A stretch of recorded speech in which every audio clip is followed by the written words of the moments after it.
दोस्तों नमस्कार। आज के जो समाचार हैं बहुत खतरनाक हैं और खतरनाक इसलिए भी हैं क्योंकि केजरीवाल की गिरफ्तारी प्रधानमंत्री मोदी जी के लिए भारी पड़ रही है। ठीक उसी तरह से जिस तरह से कई गलतियां करते रहते हैं और आजकल एक नया शगुफा चलने लगा है प्रधानमंत्री मोदी जी का, वो मीडिया पूरी तरह से चला रहा है और मीडिया को चलना भी चाहिए क्योंकि प्रधानमंत्री जी के लिए उसे अपनी वफादारी साबित करनी है। लेकिन इसके कारण जब बोला जाता है, दावा किया जाता है बीजेपी के भक्तों के द्वारा कि प्रधानमंत्री मोदी जो हैं देश की गारंटी है, विश्व गुरु बन चुके हैं, लेकिन इसी विश्व गुरु की केजरीवाल के ऊपर काफी बेइज्जती होती है जब बाहर के कई राजदूत और कई देश आलोचना करते हैं। वो साथ में बोलते हैं कि भाई हमें कांग्रेस का जो विपक्षी दल का मेन विपक्षी दल का जो पैसा फ्रीज किया गया उस पर भी नजर है और अरविंद केजरीवाल की गिरफ्तारी पर भी नजर है। लोकतंत्र खत्म ना होने पाए हमारी इस पर नजर है। भले ही हमारी सरकार जो है मतलब थूकी मक्खी चाटे, क्योंकि इस अवस्था में विपक्ष तो ये नहीं कह सकता कि साहब नहीं आप हमारे बीच में मत बोलो, क्योंकि हालात तो प्रधानमंत्री मोदी ने पैदा किए कि जर्मनी और बाहर के देशों को ये बात बोलनी पड़ रही है। तो बेइज्जती तो इस बारे में हो रही है क्योंकि कॉन्स्टिट्यूशन और लोकतंत्र के नाम पर बनी हुई सरकार, जो सरकार बना करके दी गई थी 70 सालों में, उसका गलत इस्तेमाल हो रहा है, इंस्टीट्यूशनों का गलत इस्तेमाल हो रहा है। तो भैया ठगी का धंधा चालू है इलेक्टोरल बॉन्ड के द्वारा, और इलेक्टोरल बॉन्ड को असंवैधानिक जब करार दे दिया है सुप्रीम कोर्ट ने, तो अभी तक प्रधानमंत्री मोदी ने जांच के आदेश क्यों नहीं दिए ईडी को कि किस किस को चंदा गया, किस किस को चंदा नहीं गया और किस किस ने चंदा लिया। जबकि इतने बड़े पर्दाफाश हो रहे हैं अरविंद केजरीवाल के मामले में भी ये बात खुल करके सामने आई है कि जिस अप्रूवर ने अरविंद केजरीवाल के खिलाफ गवाही दी है उसने बीजेपी को चंदा दिया है ना। और इतने बड़े सियाने लोग हैं, इतने झूठ बोलने में मतलब कायदे के लोग हैं, मतलब बीजेपी वाले, मैं बता नहीं सकता आपको। अब जो है चुन चुन करके माफियाओं को टिकट दिए जा रहे हैं, चाहे बंगाल हो या कोई भी प्रदेश हो, वहां चुन चुन करके उन भ्रष्टाचारियों को दिए जा रहे हैं टिकट। लोकसभा के भ्रष्टाचारी रह चुके हैं, जिनके ऊपर आरोप लग चुके हैं, जिन पे ऊपर ईडी के आईडी के छापे पड़ चुके हैं। लेकिन साहब किसको शर्म है? जब सरकार हमारी है तो फिर शर्म किसको आनी चाहिए? किसी को आनी नहीं चाहिए। फिर एक मीडिया के द्वारा एक धंधा और चलवाया जाता है, बोला जाता है कि सारी गलती बेरोजगारों की है। नहीं चाहिए कि भारत के बहुत सारे युवा इलॉन मस्क, मार्क ज़करबर्ग या मुकेश अंबानी बनने की बजाय सरकारी नौकरी के सपने क्यों देखते हैं? वो भारत सरकार में एक संयुक्त सचिव बनना चाहते हैं, लेकिन इलॉन मस्क नहीं बनना। सब कोई जो है, कोई सचिव बनना चाहता है, आईएएस बनना चाहता है, सरकारी नौकरी चाहता है, कोई अंबानी अदानी नहीं बनना चाहता। अबे सुधीर चौधरी का ये वीडियो जो है, मतलब इतना मूर्खतापूर्ण वीडियो डालता है ये आदमी कि समझ में नहीं आता सुधीर चौधरी का कहना क्या चाहता है, क्या साबित करना चाहता है। देश के नौजवानों को बिल्कुल बेकार कह रहा है, वो देश के नौजवानों को गालियां दे रहा है, हिंदुस्तान के नौजवानों को, बेरोजगार नौजवानों को गाली दे रहा है, अंबानी अदानी बनने की सलाह दे रहा है। बन जाओ। अरे भाई कैसे बन जाए? करोड़ों रुपए का लोन चाहिएगा, तो करोड़ों रुपए का लोन, उसके पास जमीन या प्रॉपर्टी है? कभी लोन लेके देखा है सुधीर चौधरी तुमने? जो आप ज्ञान बांट रहे हो, आपकी तो करोड़ों रुपए का इनकम है, आप जर्नलिस्ट क्यों बन गए? आप पता नहीं अंबानी क्यों नहीं बने? सवाल तो उठते हैं ना सुधीर चौधरी आप पर भी। लेकिन ये वीडियो बहुत गलत है जो आपने डाला। ये वीडियो आपने देख लिया होगा दोस्तों, ये किस तरह की चीजें चला रहे हैं। अच्छा, एक और चलाया जा रहा है, एक और तमाशा चलाया जा रहा है। तमाशा ये चलाया जा रहा है कि जो ईडी पैसा जब्त कर रही है कलकत्ता की सरकार में, प्रधानमंत्री मोदी ने बात की है कि ईडी का जितना पैसा हो गरीबों में बांटा जाएगा।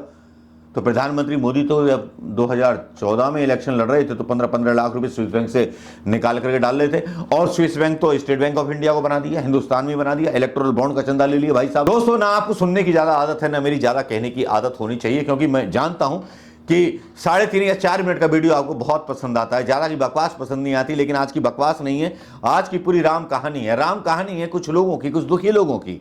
आपको यूपी के एक बुजुर्ग आदमी का वीडियो दिखाता हूं जो वहां के सरकारी कर्मचारियों की रिश्वतों से ये वीडियो प्रधानमंत्री ने देखा होता, योगी जी ने देखा होता, लेकिन नहीं देखेंगे। इन बुजुर्ग का वीडियो देखिए आप कि पटवारी 1 लाख रुपए रिश्वत मांग रहा है एसडीएम के ऑर्डर हो जाने के बाद भी।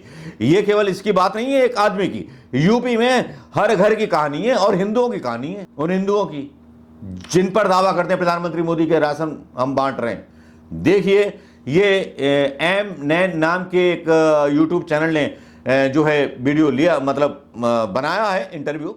ये देखिए, पिछली 2 बार से भाजपा सरकार है, इस बार भी सेम सरकार रहनी चाहिए। नाराज हैं, खुश हैं सरकार से, क्या लगता है? भैया के बिल्कुल नहीं आनी चाहिए कि सरकार यहाँ में इतना बड़ा भ्रष्टाचार, इतनी बड़ी रिश्वतखोरी कि जाकी कोई सीमा नहीं। अच्छा। अधिकारी इतने खुलेआम रिश्वत ले रहे हैं। तहसील छाता में पटवारी है, आदेश कर दिए एसडीएम ने कि इनको कुरा दाखिल किया जाए, और वहां दूसरी पार्टी पे तो पैसा लेके मेरे कुराने दाखिल नहीं कर रहा है और बराबर रिश्वत मांग रहा है। 1 लाख रुपए रिश्वत मांग रहा है। मैं कहां दे दूं, मैं गरीब आदमी हूं। तो रिश्वत ना रुक रही, इतनी जोरते रिश्वत ले रहे हैं अधिकारी या सरकार की दाई रिश्वतखोर। भाई भ्रष्टाचार इतना फैलो जाके कोई सीमा नहीं। भाई हम बहुत दुखी हैं सरकार से। राशन वाशन अनाज मिल रहा है? अरे राशन हमें सदा होना चाहिए भैया। आईने समझने को मध्य राशन हमें ना एक जरूरत ना है। राशन दिए तो और हम हराम ही बनेंगे। हराम को जब मिलेगा खाएगा तो हम काय काम करेंगे खेतन में। किसान है आप? पर कम, हाँ किसान आदमी हूं मैं। पर यार की एसडीएम और के पटवारी सरे हम रिश्वत मांग रहे हैं। रिश्वत हम कहां देते हैं बता। तो सरकार तो कह रही है आप कंप्लेन करिए और बड़ी कार्रवाई। कंप्लेंट रात दिन कंप्लेंट करते करते हम हार गए, पर कोई सुनाई ना है रही हमारी। और खेती से अगर जुड़े मुद्दे देखें, आपकी फसल जो बेचते हैं उसका दाम वाम ठीक मिल पाता है? अरे ना मिल पावे भैया। कौन सी फसल करते हैं? हम धान करते हैं और गेहूं करते हैं। तो धान गेहूं इस बार एमएसपी पे बिका कि नहीं बिका? ना बिके हमारो। काहे क्यों नहीं बिका? एमएसपी पे तो मूल्य तय है ना, फिर क्यों नहीं बिका? है यार, नंबर ही ना आवे। माँ इतनी भीड़ इकट्ठी है यार, नंबर ही ना आवे तो फिर तो घाटा हो जाएगा। और घाटो तो जाहिर हो हमारो। और फिर अधिकारी हमें बैस ऊपर तक खा रहे हैं। तहसील में चले जाओ, एसडीएम को न्यारो पैसा चाहिए, पटवारी को न्यारो चाहिए, पेशकार को न्यारो चाहिए। हम कहां दे देते? गरीब आदमी, हम किसान आदमी है। अब हमारा एसडीएम ने आदेश कर दिया कोरा के लिए पटवारी के लिए, और पटवारी 1 लाख रुपए। सरकार की बात सुन लीजिए। सरकार का जो आर्थिक मुख्य सलाहकार है, जिसका नाम है चीफ इकोनॉमिक एडवाइजर है सरकार का ये, और इसका कहना है कि शायद मतलब जो है government can't solve all social economic problem such as unemployment. हम बेरोजगारी की समस्या दूर नहीं कर सकते। तो प्रधानमंत्री मोदी जी का झुंझुना बजाने आए थे हमारे देश में। ये सुप्रिया श्रीनेर का कहना है, मेरा कहना नहीं है। मेरा तो कहना ये है कि प्रधानमंत्री मोदी जी बस बद्रीनाथ केदारनाथ में ध्यान लगाने और राम मंदिर बनवाने 370 धारा हटवाने आए थे। और क्या बोले। सुधांशु त्रिवेदी बड़ी लिस्ट डाले थे आज मीडिया पर, सोशल मीडिया पर देखा मैंने, लेकिन हंसी आ रही थी उनकी बातों पर कि मतलब इनके पास अपनी कोई उपलब्धि नहीं है बताने की। ना तो मणिपुर पर बोल सकते हैं, ना लद्दाख पर बोल सकते हैं, जहां पर कई दिनों से हड़ताल हो रही है। भाजपा की बाशिंग पाउडर में एक जो है जनार्दन रेड्डी, जिसके ऊपर 35,000 जनार्दन रेड्डी नहीं है यार, रेड्डी है। जनार्दन रेड्डी के ऊपर लगभग 20 मुकदमे चल रहे हैं। 35,000 करोड़ रुपए की लूट का आरोप है। भाजपा वाशिंग मशीन में चले गए और वो साफ हो गए। देखो ना, आप ये बोले थे कलकत्ता में दीदी के यहां से धन आया है, उसको हम डालेंगे कहां, गरीबों को बांटेंगे। ये खबर चलाई गई। अब पूर्व राज्यपाल ने अंबानी से 15 करोड़ का चंदा लिया। ये भी खबर बड़ी मुख्य गर्म है भाई। बीजेपी के लोग हैं बड़े सियाने। एक बात बताऊं मैं आपको, इस देश को आजादी बहुत जल्दी मिल गई और इस बीजेपी पार्टी को भी जो था फंडिंग बहुत जल्दी मिल गई। लेकिन आपको पता है कि बीजेपी को फंडिंग किसने दी थी? क्या बीजेपी के सपोर्टर ये बात जानते हैं? अगर ये खुला भैया पतरे 10 लग जाएंगे, फट के आसमान हाथ में आ जाएगा। जी हां, आज वही खुलासा एक मीडिया के द्वारा किया गया। सुने जो मैं यहां डाल रहा हूं, जिसमें जिन्ना के रिश्तेदारों से चंदा लेकर के बीजेपी बनी थी। जब ये बात अगर सामने आएगी तो क्या करेंगे भक्त? कहां मुंह छुपाएंगे? कहां भगवान शंकर के मंदिर में जाकर के सर फोड़ेंगे या भगवान श्री राम के मंदिर पर जाकर के नारियल फोड़ेंगे? ये सोचने वाली बात है कि नुस्ली बाडिया, जिसने सबसे बड़ा चंदा दिया, आज उसके वीडियो सरेआम सोशल मीडिया पर जग जाहिर है। क्या इसके बारे में मीडिया ने खबरें दिखाई आपको? शायद नहीं दिखाई होंगी, डर गया होगा, कांप गया होगा, क्योंकि खौफ ही ऐसा है प्रधानमंत्री मोदी का कि जिसको गुलाम बना ले तो वो गुलाम है, और जिसको गुलाम ना बनाया तो उसके ऊपर ईडी आईडी का केस होना जरूरी है, चाहे राहुल गांधी हो, केजरीवाल हो, अखिलेश यादव हो या तेजस्वी यादव हो। लेकिन नजरें बहुत पैनी हैं लोगों की। ये वीडियो मैं यहां डाल रहा हूं और ये मूर्ति नैन नाम की सोशल आईडी पर डाला गया है, एक्स ट्विटर पर, जिसमें बोला गया है दशकों तक भाजपा के सबसे बड़े चंदा लेने वाले मोहम्मद अली जिन्ना का पोता नुस्ली बाडिया था। वह जिन्ना के पोते का पैसा था जिससे भाजपा ने अपनी नींव रखी। जिन्ना के पोते से पैसा लेकर के बीजेपी की पार्टी बनी है। पता है भक्तों क्यों बनी है? कि देश तरक्की ना कर जाए। अगर देश तरक्की कर गया होता और प्रधानमंत्री मोदी ने 10 साल सही राज कर लिया होता ना। Is the fact that Nusli Wadia, Jinnah's grandson, is, he was one of the original people who donated and was one of the major kind of financial supporters of the Jan Sangh and the BJP till 2004. In fact, you pointed in the book how Nanaji Deshmukh would go and stay there in his house in Bombay. And not just that, for everyone watching, what's fascinating is that he also gave pocket money to Vajpayee when he didn't have any source of income when he was out of parliament, right? So tell us a little bit more about that. And of course, then perhaps Shaurya Doval can tell us about how the financial